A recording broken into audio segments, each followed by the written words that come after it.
While it was originally announced that books 1, 3, and 5 of the Clone Wars tie-in novels would be written by Karen Traviss, by September of 2008, it was announced that Karen Traviss had too much on her plate, so Karen Miller was going to write both books 4 and 5.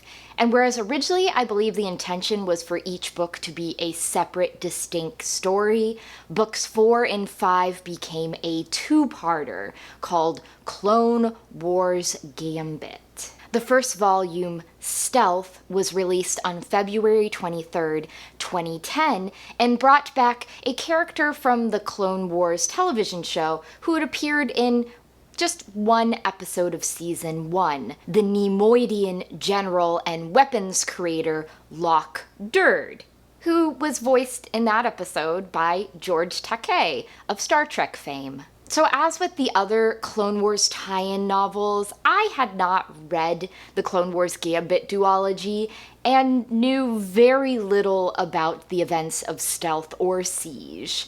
Having now read it though, I must say that don't read the back description unless you just want the whole plot of the novel to be spoiled to you. So first, a brief summary. After a costly clash with General Grievous for the world of Cothless, Bail Organa contacts Obi-Wan Kenobi that something odd is going on the now separatist-occupied world of Lantebe. And so Anakin Skywalker and Obi-Wan are dispatched to this impoverished Outer Rim world to find out why the separatists are so interested in it and what they're planning next. But not only do Anakin and Obi-Wan find that a old foe has returned, but that the Separatists are planning an unbelievably devastating weapon. Since the Clone Wars Gambit duology is basically a two-part story, Stealth ends on a cliffhanger and thus feels like a whole book of setup. Out of 20 total chapters, the first 4 cover the Battle of Cothless. And while the Republic forces save Cothless from a separatist invasion, it comes at a heavy cost, including the revelation that the separatists somehow have a way to jam the Republic communication signals, which meant they fought this battle basically blind. Obi-Wan is wounded and sent back to Coruscant because I'm realizing that this wouldn't be a Karen Miller novel without a certain level of woobification of Obi-Wan. Ahsoka, Rex, and Anakin's men are sent to a medical center on Khalida Shoals, and Anakin too eventually makes his way to Coruscant, where Obi-Wan is met by Bail Organa, who wants to talk to him. And Obi-Wan brings Anakin, and Bail also brought Padme along. And Bail Organa reveals that he thinks something is going on Lantebe, an insignificant Outer Rim planet, which is only known for producing a mineral that's no longer widely used. So after looking into it more, Yoda decides to send Obi-Wan and Anakin to Lantebe undercover, incognito, to find out what's going on. And once on Lantebe, they discover that there is much amiss, that General Lok Durd has somehow escaped from Republic custody and is suborning a Corellian scientist to create a bioweapon that basically turns people to goo. They must get word to the Republic of what's going on, and since the Corellian scientist is an older motherly woman, of course Anakin wants to save her because trauma from not being able to save his own mother. We've seen this before as a similar plot unfolded in Jedi Trial. And while Obi-Wan is able to get word to the Jedi Temple of the possible bioweapon, this is book 1 of 2, so they are not able to save the scientists, they are not able to get off Lantebe, and the novel ends with Anakin and Obi-Wan fleeing in the darkness into the countryside. So on the character front, this is mainly Anakin and Obi-Wan's novel. We get a little bit of Ahsoka, a little bit of Bail, a teeny bit of Padme, a bit of Yoda, and some with Lok Durd and the scientist Bant'eena on Lantebe, but mainly Anakin and Obi-Wan. Obi-Wan is still suffering the after effects of what happened when he and Bail went to the Sith planet in wild space. And so for most of the novel, he feels tired and weary and hungry and all of those things. But at the same time, you also get how much he loves Anakin, how much he thinks so highly of him, but at the same time is worried for him, how great of friends he and Bail Organa are now that they went to Mordor and back together. Even how highly he thinks of Padme and how much he trusts the word of Yoda. And unlike Anakin, who is gung-ho for Supreme Chancellor Palpatine, Obi-Wan is a little more leery of him and what he does and what he says. Bail Organa is a helpful guy, an ally of the Jedi. Basically just a continuation of his character from Wild Space, which makes sense because this is the same author. Like Obi-Wan, he wants to trust that Supreme Chancellor Palpatine has the Republic's best interest at heart, but there are times when Palpatine's actions make it hard for him to truly believe that. Padme, meanwhile, is probably Palpatine's #1 supporter, since he was the senator from her homeworld. She loves Anakin, but she also doesn't want their secret relationship to be found out. It's nice to see her here, but she's maybe one of the least fleshed out characters in this book. Another one who I wish had a little more page time than she got is Ahsoka. She's obviously there in the Battle of Kothless in the beginning, but then she's sent off to the medical center where she conveniently finds information about Lan Teeb, and then basically only shows up at the end when she's sent with Master Taria to rescue one of the scientists' relatives, I think her mother. I'm hopeful that in book 2 she'll have a bit more to do, because I view these tie-in novels as a way to flesh out her character, and book 2 had no Ahsoka at all, so it would be nice to have a little more with her. I'm not one of the people that found Ahsoka unbelievably annoying. I think that she got better as the Clone Wars TV show progressed. But definitely the novelization, the movie, and the first season was rough. I come away from these Clone Wars stories feeling like the Jedi are strategically dumb. And I definitely get that sense here, where Yoda and others can't sense anything of the future. The future is cloudy. And they know that the Sith are involved, but they just think, that's weird. And guys, that is very worrisome. The fact that they just sort of ignored it for so long is concerning. We meet another ex of Obi-Wan in this book. This is a new one. She's a Jedi Master named Taria Damsin, who has some unexplained terminal illness, but is still being a Jedi and doing what she needs to do. I do wonder if perhaps Obi-Wan has too many exes with the addition of Taria here, because I think Siri is a great example of Obi-Wan facing the same temptation that Anakin did, but he chose to be a Jedi, and Siri did too. And you know that they really loved each other, but nothing ever happened because of it. But then the second season of the Clone Wars TV show added the character of Duchess Satine, and now we have Master Taria as well, and that's just too many. I think Siri was enough. Stop adding more. But I do wonder, to a certain extent, it's just people creating something that already been created, not learning about the character's past. And while I know that Karen Miller was super excited to write for Star Wars, that she read a lot to get into the world, I feel like the creation of Taria is just redundancy at this point. And I'll be interested to see what happens with her character in book number 2, because as it stands, she feels, again, I don't think that fan fiction is a derogatory term, but she does feel a little fan fiction-y to me. She's a beautiful woman, she has blue-green hair, and she has this terminal illness, but she's still devoted to the Jedi cause. I'm not going to say Mary Sue, but that has Mary Sue vibes to me.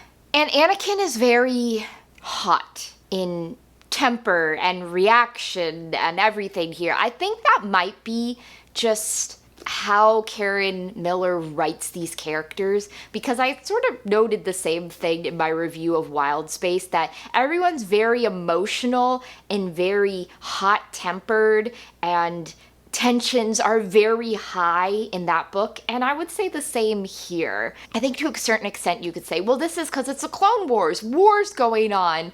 Obviously people's emotions are going to be running high, but Anakin's just a little much for me here.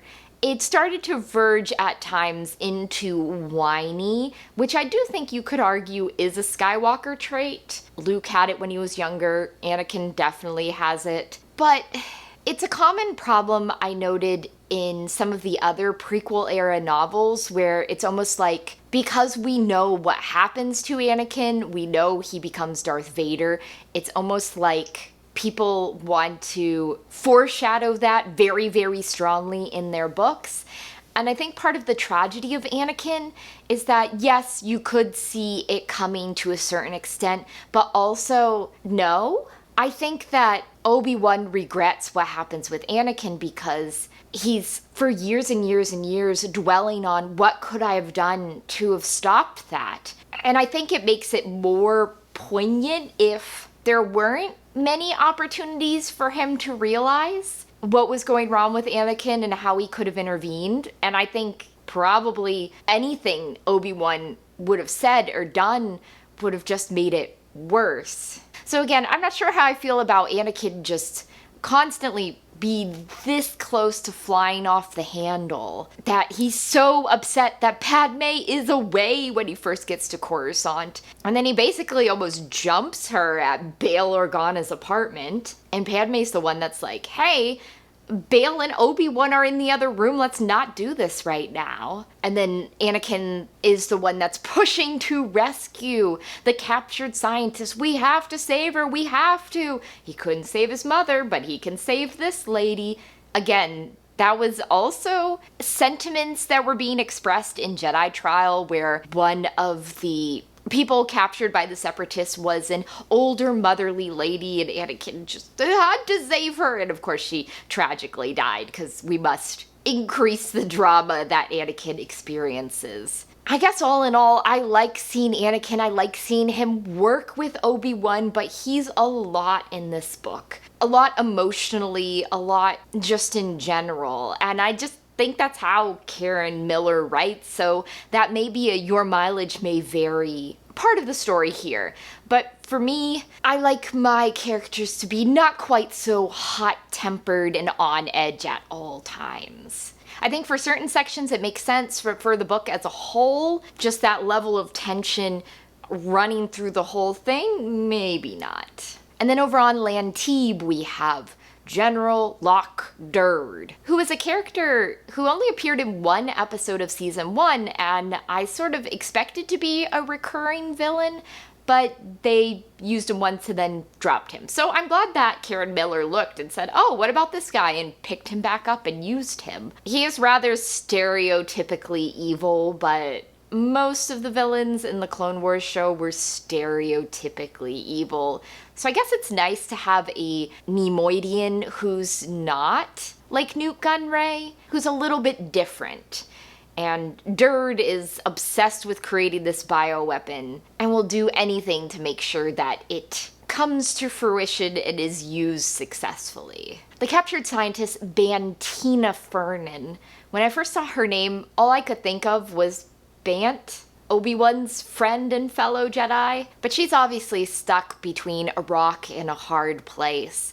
She doesn't want to create a weapon, but Lok Durd is threatening all her family and friends, and at the same time she also perversely seems to enjoy being good at what she does, which I guess maybe I could see, but I also felt like reaching through the pages and grabbing her and yelling, you know, you don't have to actually do this. You could sabotage this, But no, alas, we probably wouldn't have a plot if we had that. So she actually does create the weapon, and it does work. And at the first sign of torture and torment, she turns on Anakin and Obi-Wan and betrays them, which leads to the cliffhanger that ends this book. I mean, at least she told Anakin and Obi-Wan the names of people who could create a possible antidote and gave them the information about the bioweapon, but I still feel like she folded very quickly. So my first issue with Clone Wars Gambit Stealth is a very nitpicky one, but during the Battle of Cothless, Miller kept mentioning the Conn officer, C-O-N-N officer, and I kept being like, is there a typo in my book? Is this meant to be the comm officer? And then I eventually had to Google it and realized that it's a Star Trek term, and in Star Wars we would probably call this the helms officer, or navigation officer. It is not communications. It is something totally different. I'm surprised someone didn't catch this, since we do have different terms for this in Star Wars, and this is such a Star Trek term, but alas, it was not caught. My second issue with Clone Wars Gambit Stealth, gosh, what a title, is just the fact that this is the kind of duology where book number 1 feels like an entire book's worth of setup, as we literally end on a cliffhanger with Anakin and Obi-Wan fleeing into the countryside. This is maybe a personal preference, but I've noticed that more recently a lot of duologies will do this, where the first book doesn't conclude anything, so you must pick up book number 2 to find out what happens next. And I guess my personal preference is for duologies where, sure, things are left dangling for book number 2, but at least some of book number 1 is concluded. I'm thinking particularly of the MedStar duology, where, yes, the plot thread of who is the spy is still left hanging, but a lot of other stuff is concluded in book number 1. Basically, I just prefer when the first book tells a more complete story in and of itself. And yes, things are left dangling, so you want to pick up book number 2, but I'm not left feeling like I've only read half the story. Sometimes when that happens, I wonder, what if I had only read book 2? Would I have been able to pick up enough to go? And do I not feel like I had to read an entire book of setup? I always feel reading those kind of duologies that it probably could have made a tightly paced, tightly edited single book,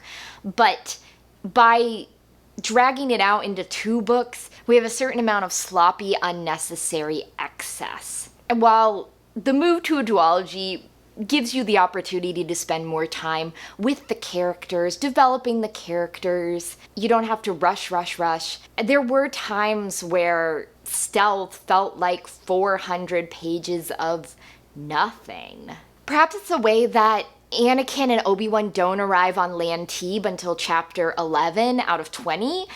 It's like a similar issue I had with Wild Space, where it felt like a lot of the book was getting everything in place for them to go somewhere, except Wild Space had that problem way worse than this one did. But even once they land on Lantebe, what do they really do? Scout around, notice the VIP ground car, follow it to the Separatist compound, sneak in, meet the scientist, leave, contact Coruscant, then sneak back in to try to rescue the scientist, get caught, well, almost caught, escape. That's it. Because I feel like the chunk of what happens on Lantebe is saved for book 2. So I feel like the high point of Clone Wars Gambit Stealth is the interactions between characters, but the low point is the plot, or the pretty simplistic nature of it. And again, that may be very much your mileage may vary territory, where I'm reading this and I'm like, oh my gosh, pick up the pace, Karen. But other people may read it and go, yes, just really spend time with these people. I like doing that, but only up to a point. And one book of setup goes beyond the point for me. So in short, Clone Wars Gambit Stealth is the first part of a two-part story, and make of that what you will. We end with nothing resolved, everything left hanging, and while there are some very nice moments with the characters here, I also feel like Karen Miller's way of writing the characters doesn't quite gel for me. They are very emotional and tensions are high, and I just get annoyed with that and wish people would just be a little more calm and resolved. I think that the idea to bring back a villain from the first season of the Clone Wars was a very welcome one, even if he feels rather stereotypically villainous. And I hope we get a little bit more with Ahsoka and Padme and even Bail in book number 2, because this book is very focused on Anakin and Obi-Wan. Does it feel a little too long for what it actually accomplishes? Yeah, but I'll be interested to read book number 2 and see how Karen Miller concludes everything here. So next time I'm going to be reading, yes, that's right, book number 2 in the Clone Wars Gambit duology by Karen Miller, Clone Wars Gambit Siege.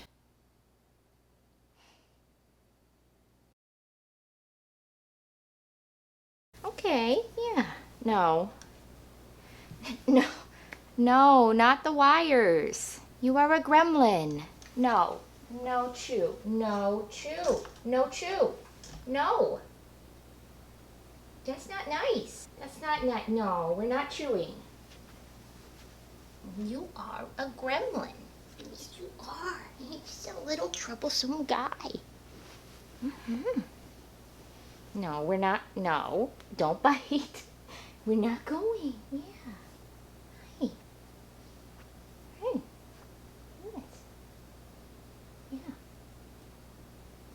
Yeah. You can stay on here. Yeah, you can stay on here.